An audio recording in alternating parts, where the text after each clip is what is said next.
All right, so launching right into it, what are some significant changes you've observed in political campaigns over the years of your work compared to when you first started? The biggest changes, of course, have been technological, although the internet, that kind of thing. This also is both more and less personal. Candidates are not as personal with their viewers on a personal basis. Interesting. Now, do you think that it was a little bit more effective in the old days as opposed to now with that personal touch? It was personal.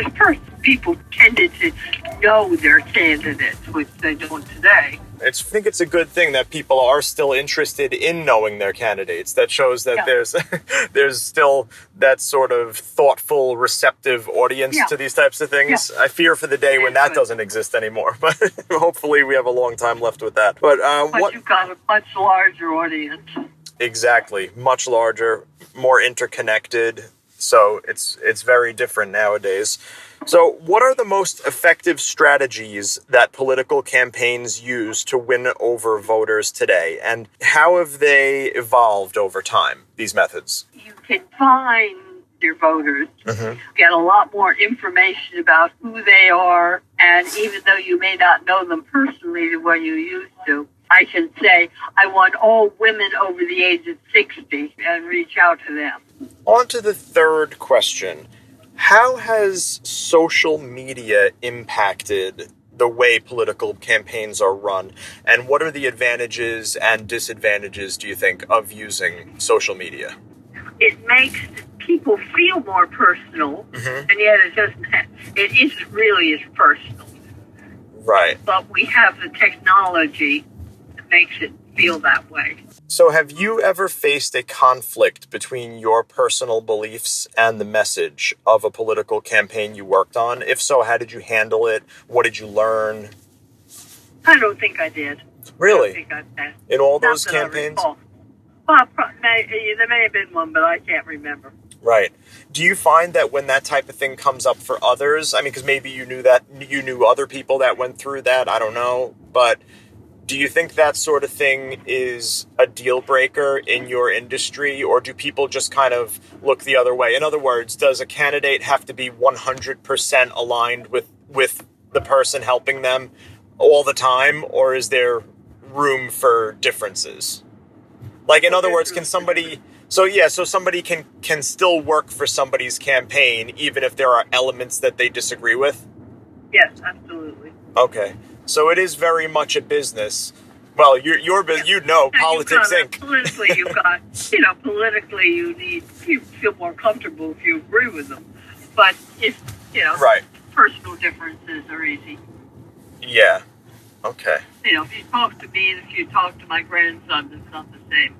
Right. Yeah, the young people now, they have a very different understanding of, and this is due in large part to technology, but there are other things at play as well, I think, and that's generational, of course.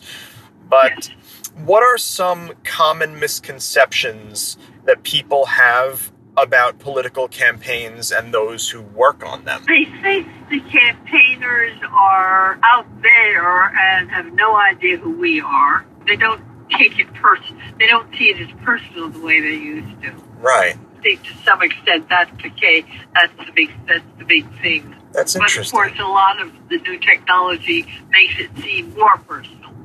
So it cuts both ways. How important is fundraising and money in political campaigns? And has this changed over time? Do you think it's more important now than it used to be? It's very, very, very important, and it always has been. Always, really? I mean, when you were dealing with local campaign where you knocked on people's doors, and that was it, but you still had to print bumper stickers and posters and pamphlets and stuff. Money is always important. Now, do you think that there's more of it sloshing around these days in the campaigns? And I don't just mean adjusting for inflation. I just mean more of it in terms of there's just a lot of money compared to what there used to be. There is more money, but I think the campaigns still tend to be personal. Right. Based on your own personal experience, of course, which campaign that you worked on do you think was the most successful, the most inspirational, interesting, just like the best overall? Which one do you think that would be? well, there are ones like the Humphrey campaign where I was so personally involved and, Yeah. call Hubert on the phone and say, "Can I come by for coffee?" Right. Yeah, and you and Fred were friends with the family, right?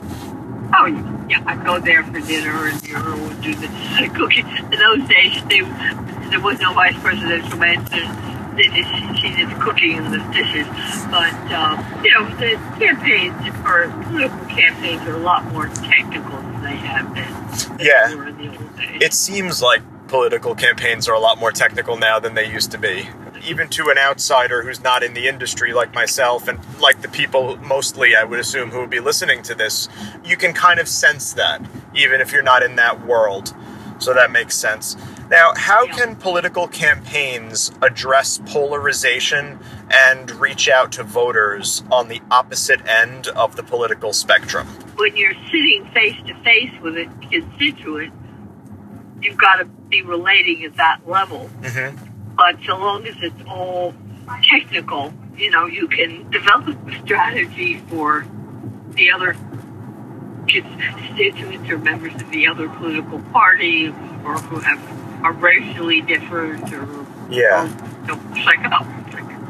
psychologically different. Right. And the technology inside the campaign makes it. So do you think that today's modern Democrats and Republicans are doing a good job at that, or do you think there's room for improvement? I think they're doing a pretty good job. Now, looking ahead, what are the biggest challenges that political campaigns and their workers are going to face in the future, and how might those be overcome? They're not as personal anymore. That is a challenge.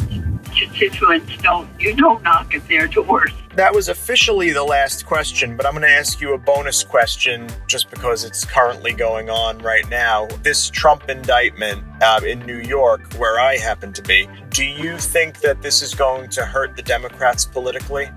The Trump indictment? No. So do you think it'll help them, or it'll just be kind of neutral? I think it'll be kind of neutral. Okay. There are a lot of Democrats who are for Trump, but not many. But yeah, not me. Probably not. Okay, so I just wanted to get your take on that because that's the hot topic and everybody seems to be talking about it. It's good to have a pro like yourself weigh in because, you've got people saying, oh, this is going to help the Democrats, this is going to hurt the Democrats, and everybody's got an opinion, but I wanted yours. That about wraps it up. I'm so happy that we got through that. That's been like almost 2 months in the making. Well, we got together, and anytime Finally. you want to call, I'm here to talk to you. Excellent.